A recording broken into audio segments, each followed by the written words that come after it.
الله الرحمن الرحیم وللہ خاص اللہ لردی یسجد ہر آغسیس چی سجدہ لگئی من فی السماوات والارض فاسمانونو او پزمکا کی طوعا کخوخی وکرحا او کناخوخی وظلالهم او سوری دا ہر یوسیز بالعدو پسباکی والآسال او پبیگا کی قل حضور وتوایا من رب السماوات والارض سوک رب دے دا اسمانونو او دا زمکو قل اللہ دی با اوئی اللہ قل حضور وتوایا افتخذتم من دونه اولیاء نتاسو ولی نیسے ما سوا دا اللہ نا دوستان پشان دا اللہ لا یملکون لانفسهم نفعا ولا ضرا اغیخو مالکان نری دا زان دا پارا هم دا فیدے و دا نقصان قل حضور وتوایا هل يستوي الاعمى والبصير اے برابر دی نابنا او بنا ام هل تستوي الظلمات والنور یا برابری دیشی تیاری او رنا ام جعلوا لله شرکاء یا دی اللہ لر شریکانان جوڑ کری دی خلقو خلقه چی اغیم پیدا کول کئی پشاند اللہ فتشابه الحلق علیہم نو پدی باند دا پیدا وقت شک من شوے دے قل اللہ حالک کل شیئی و تأوایا صرف اللہ پیدا کون کی دا ہر یوسیز دے وهو الواحد القہار او دغا اللہ یکتا دے او زورور دے اللہ پاک کوئی پیغمبر علیہ السلام دا دی انسان دا عقیدی دا محکم کیدو او دا نظریه دا جوڑیدو دا پارا نظریه او عقیده یو سیز دے صرف مترادف الفاظ دی معمولی فرق فکر صرف دا دے چی عقیده ہر آغا سیز دے چی آغستا پا زڑ کی او نظریه آغا سیز دے چی تے بیان کی صرف دا فرق دے پکی نور پکی فرق نشتا لکه مثال دا فرض و دا واجب دے چی فرض او واجب کی نور فرق نشتا صرف دا فرق دے پکی چی دا فرض نا انکاری کافر دے او دا واجب نا انکاری کافر نہ دے صرف دا معمولی فرق دے پکی دک کشانتی دل تکی خبرہ اغد عقیدی او دا نظریی دا اللہ پاکوی پیغمبر علیہ السلام تدید ہوایا چې د الله د وحدانیت او د الله پاک د یووالي لپاره دا خبره ضروری ده چې ته سجده صرف الله ته وکړي دا سجده د ټولو نه اعلی عبادت دی ځکه چې په دې سجده کې هغه ټول څیزونه دي چې هغه انتهایی د عاجزۍ دي انسان که هر څومره عاجز شي لیکن دې د الله د ذات نه ما سوا بل چاته تندی نه لګي چې په خورو کې وتراخ کی دې دا پوزه په بل څه باندې نه لګي چې بل چاته نه لګي چې په خورو باندې وتراخ کی اصل کې الله پاک چې سوره کائنات جوړ کړی دي نو په دې کې مفسرین وایي سلور سیزونه الله پاک په خپل قدرت باندې جوړ کړی دي دا نور د الله مشیت او اراده را او دا سلور د الله په خپل لاسو جوړ دي په هغه سلورو کې یو د انسان تندی دی یو د انسان سترګې دي یو د انسان پوزه ده یو د انسان مخ دی یو قول لاره چې دا غونډ سر چې کوم دی دا د الله خپل ذاتی حرکت دی خو جلال الدین سیوطی سے بوجھ دا سلور پکې الله پاک په خپل لاس باندې جوړ کړی دي چې هغه سترګې تندی پوزه او مخ دی په دې مخ سره خوله رااله دا خاص د الله پاک د ثنا صفت ته پاره او تاسو که وګورئ په دې باندې د انسان ټول ډول ډال دی په دې څلورو څیزونو باندې د انسان ښکلا هغه په سترګو په پوزه په مخ باندې په خوله باندې د دې نه د انسان ښکلا معلومیږي دا ولې ځکه چې دا خاص الله پاک د خپل ذات د شکریا ادا کولو دپاره انسان له ورکړي دي چې دا تندی دا پوزه دا سترګې دا خوله یعنی دا سر د الله نه ما سوا بل چاته د ټیټېدو نه دی دا الله پاک د دې دپاره ویلي الله پاک وایي انسانه ته که زما بندې نو زما د بندګیرې شکر ادا کول دا دي چې ته ما ته سجده وکړې ته ما ته هغه عزت راکړې چې هغه عزت د بل چا نشته ستا په دې ټول څلورو واړو پارټس کې ما تعالی هغه خوبې ایښي دي چې هغه ما زمانه سوا هیڅوک نشي کولی. او بل که چېرې ته دا ووایې چې خدای پاکه دا ټول کائنات تا جوړ کړی دی نو د بل کائنات نه ته سجده غواړي. الله وایي هر یو څیز په خپل خپل انداز کې ما ته سجده کوي. چې کله د نور د راختو ټیمي یعنی د مشرق نه چې نور راخیږي د انسان هغه سورج چې کوم دی هغه مغرب طرف دی او سجده همیشه لپاره انسان خپل مخالف طرف ته لګي چې دې سجده لګي دی په مخ کې راځي هغه ستوري د په مخ کې را روان چې کله بیا هغه پریوزي نو هغه سوري هغه بیا مشرق طرف ته شي. الله باګوي دا سجده را د دې سوري سجده را د پیغمبر علیه السلام سوري نو خو هغه زما ستا په شان سوري نو هغه سوري خو ډېر معمولي د پیغمبر علیه السلام سوري چا نه دي لیدلی نو د هغې سوري خو زما ستا په شان د دومره اوږد چې هغه د هغه د باډۍ نه سې وایي دومره سوري نو چې په هغې باندې د چا خپې راشي چې د هغې توهین وشي چې د هغې د عزت خلافي. نو الله پاک وایي پیغمبر علیه السلام په دې کې یو خبره بله ده طوعا و کرها د دې نه مقصد څه دی په دې کې د ټولو نه ښکلی او مزیدار تفسیر چې کړی دی هغه امام رازي صاحب تفسیر کبیر کې کړی دی ځکه چې هغه یو داسې عجیبه مفسر دی چې هغه د منطقو ډېر لوی امام دی او منطق موږ دلته وکالت ته وایو نو د هغه ذهن ډېر زیات عجیبه او ډېر زیات تیز دی. هغه وایي دا طوعن ټکي د غیر مسلمه دپاره دی دا کرهن او دا طوعن د مسلمان دپاره دی. مسلمان په خپله خوښه باندې د الله حکم مني ځکه چې الله مني دغه عقیده داره چې دا هر څه الله کوي نه هغه دا مني که دا شپه ده که رز ده که صحت دی که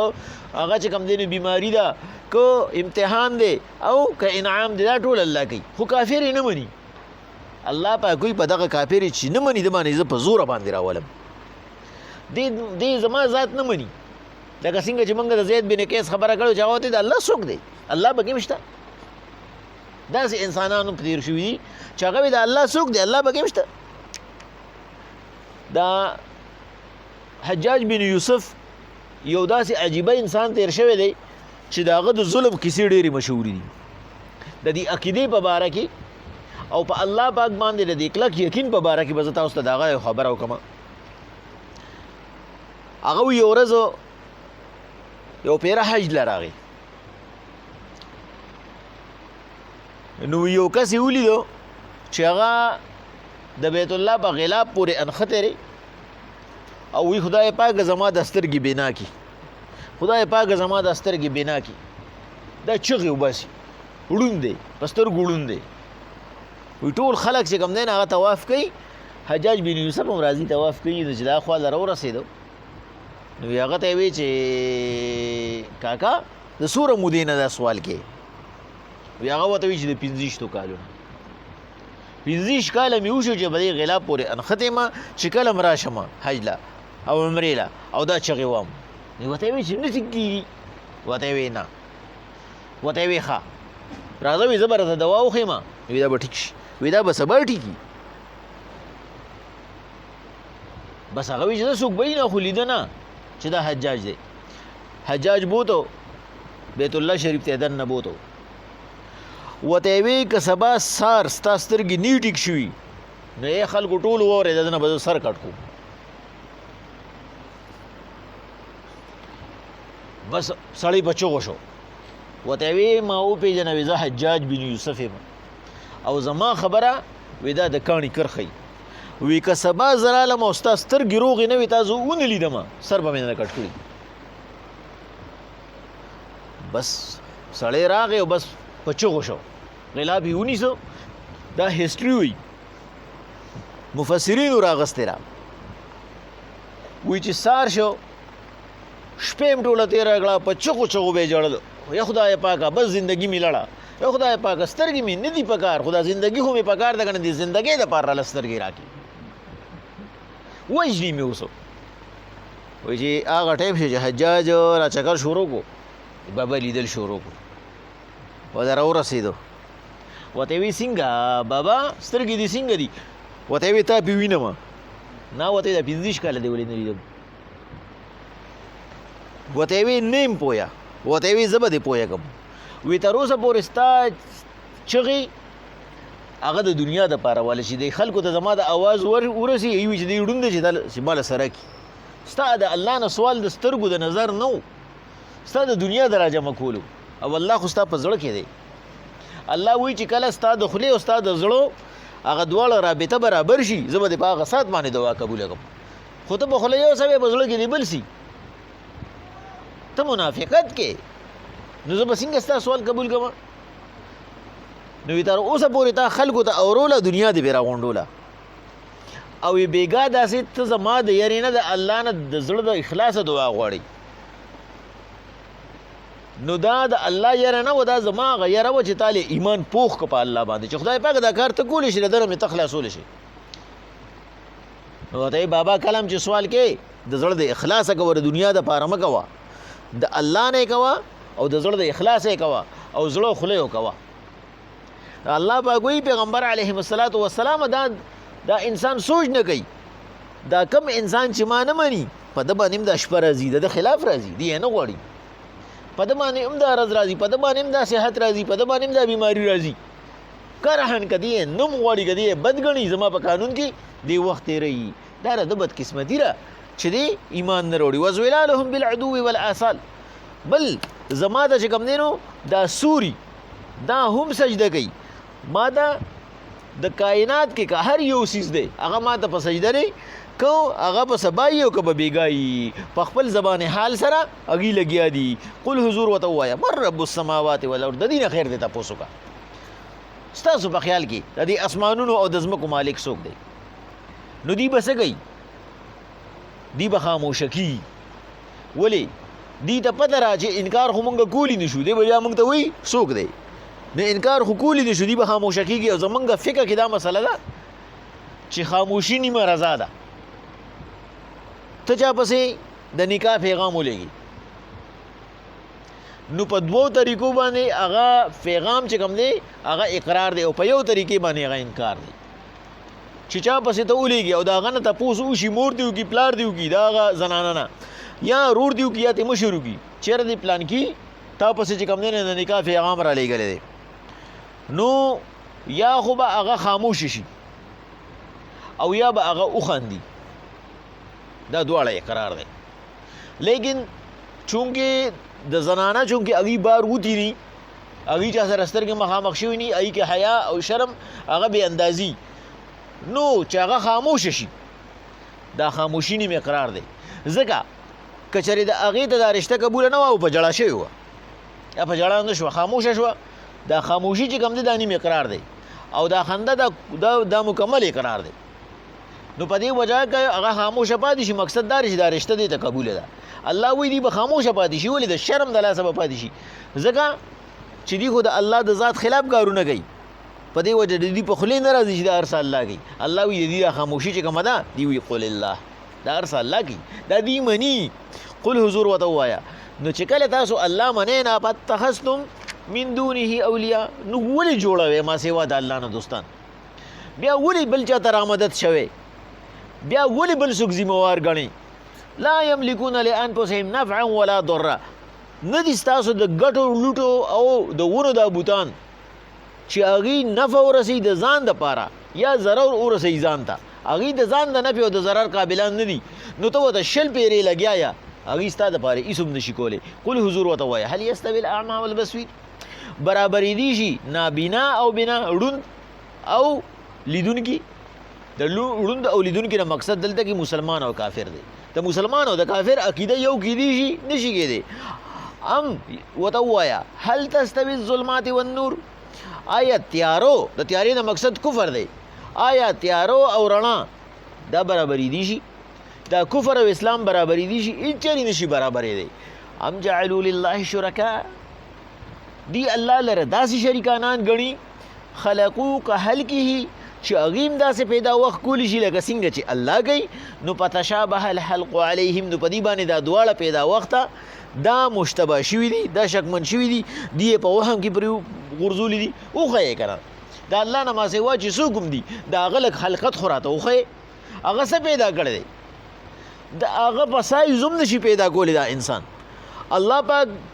معمولی ماشي پیدا کړی دی چې موږ ورته معمولی وایو سا پکې الله اچولی دی او ما ته په اور کې ولاړ یو یو ورځ وي چې کوم دی نو مامون الرشید دا عالم و بادشاه مو د هارون الرشید زوی هغه وایي د جمعې خطبه ورکوله ناستو او یو مچ به راته او په دې پوزه به وله کېناستو بس وي هغه به داسې کوو به نه ته بس وي غوسه شو بس وي هغه خطبه کېښوده او بس وي راکوز شو چې روان شو نو د هغه په دربار کې یو عالم وي هغه ورته بادشاه سلامت لکه څنګه چې د منبر پرېښوده داسې د خپله بادشاهي هم پرېږده د الله یو دومره معمولي مخلوق دی او الله تا ته وایي چې دې زه تا باندې مسلط کوم ته د نه ځان نشي خلاصولی نو دا ته چې دومره عیش او آرام کې نو ته به د الله پاک د قهر نه څه ځان خلاص کړي یا انصاف شروع کا یا د خپله بادشاهي پرېږده دومره معمولي شی په تا مسلط دی او هغه ته تا کډه وغورځوله نو انسان که دغه معمولي شی چې ګڼي دغه جوړ کی نو د هغې هغه سایز هم دی هغه عمره نشي راوستی دومره غټې جوړ کی الله پاک وایي انسانه چې کله تا ته دا اندازه ولګېده چې زه یو دومره معمولي څیز هم نشم جوړولی نو د ګټو لوټو دا خدایان به ستا څه جوړ کي نو ته ولې د هغې نه غواړې ته ولې هغې الله سره برابر یې ته ولې هغې ذمهوار ګڼې چې دا پکې د دې سي ذمهوار دی دا پکې د دې سي ذمهوار دی دا پکې د دې سي ذمهوار دی الله وایي قل الله دې ته ووایه چې الله خالق کل شی هغه د هر یو څیز پیدا کوونکی دی د الله نه ما سوا هیڅ یو ذات نشته وهو الواحد او الله په خپله یو دی الله ته بل چا ضرورت نشته القهار او هغه زورور دی زبردست دی هغه چې څه کول غواړي نو کوي لیکن په خپل مخلوق ډېر خفه کېږي خپل مخلوق له مهلت په دې وجه ورکوي خپل مخلوق باندې رحم په دې وجه کوي چې الله په خپله وایي د ما دا مخلوق ډېر کمزوری دی دی عقلا هم کمزوری دی دی جسما هم کمزوری دی نو په دې وجه الله پاک په ده باندې رحم کوي او د دې رحم نه د الله پاک بعضې نالایقه مخلوق هغه غلطه اندازه ولګي او هغه د الله په مخالفت باندې راځي او چې د کوم مخلوق پر دا کې په الله پاک هدایت لیکلي په نصیب کې نو هغه د الله پاک د دې مهلت نه فایده والی او توبه وباسي بسم الله الرحمن الرحیم ولله يسجد من في السماوات والارض خاص الله ته سجده لګي هر هغه څیز چې په اسمانونو او ځمکه کې دي طوعا که خوښوي وکرهن او که ناخوښوي وزلالهم او سورې د هر یو شي سجده لګي الله ته بالعدو والآصال په سبا او بیګا کې قل حضور ورته ووایه من رب السماوات والارض څوک دی رب د اسمانونو او د ځمکو قل الله دی به وایي الله قل وتوایا افتخذتم من دونه اولیاء بیا ولې جوړوي ما سوا د الله نه دوستان د الله پشان لا یملکون لانفسهم نفعا ولا ضرا چې هغوی د ځان دپاره هم مالکان نه لري نه د فایدې او نه د ضرر قل حضور وتوایا هل یستوي الاعمى والبصیر برابرې دي شي نابنا او بنا ام هل تستوي الظلمات والنور یا برابرې دي شي تیارو او رڼا ام جعلوا لله شرکا یا ګرځولی دي الله لره شریکانان داسې خلقو كخلقه چې هغیم پیدا کول کوي پشان د پیدا کولو د الله فتشابه الخلق علیهم نو دی په دواړو پیدا وختو کې ګډوډ شو قل الله خالق كل شيء هو یا صرف الله پیدا کوونکی د هر چیز دی وهو الواحد القهار هغه یکتا دی او هغه زورور دی ولله يسجد من في السماوات والارض